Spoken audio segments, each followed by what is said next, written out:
Every war ends sooner or later. Sooner or later. Sooner or later.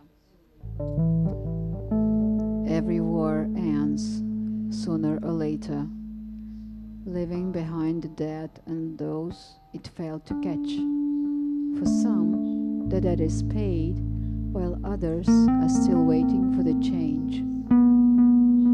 Those coins of change are what we call life. Are what we call life. Are what we call life. Some will throw it away in disgust. What kind of small change is this? Real life was back there, with their brothers in arms, when a single second lasted an eternity. They can keep this dull, flat world for themselves. Don't want it? Then I'll spend it to buy myself a bit of forgetting. Someone else will wisely invest their change in a business, earn the reputation of a model family man, and only his wife will secretly confide to her friends how he snaps and screams at night. And someone will just stand and look at their coins the way I'm not looking at these 2 francs. Unremarkable at first glance, yet precious to me, because they were gifted by the tide. I don't know whether I have gone through everything I was meant to go through, or seen everything I was meant to see, but right now, the only thing I long for is a quiet place for a peaceful life. For a peaceful life. For a peaceful life.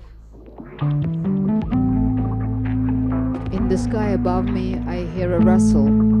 A black cormorant, tracing a half circle in the air, lands on a lone rock jutting out of the water. It folds its wings and looks at me with a wise eye. I crush my cigarette against a stone and take out a new one. Where do you live, cormorant?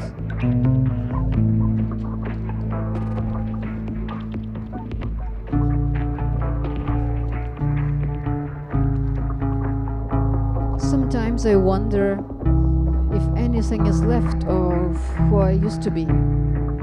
There was a time when I would look over my shoulder even when nothing threatened me. I spoke with one of my brothers who had long gone.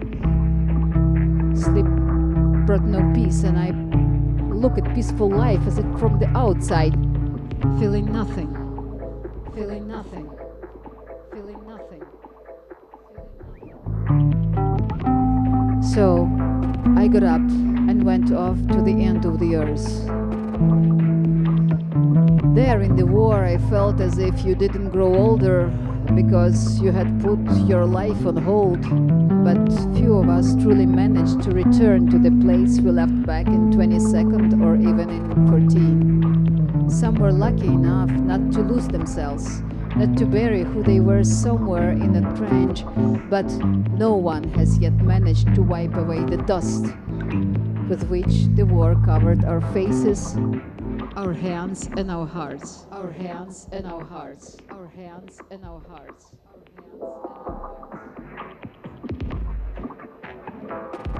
Former teachers, IT specialists and farmers lived their ordinary lives.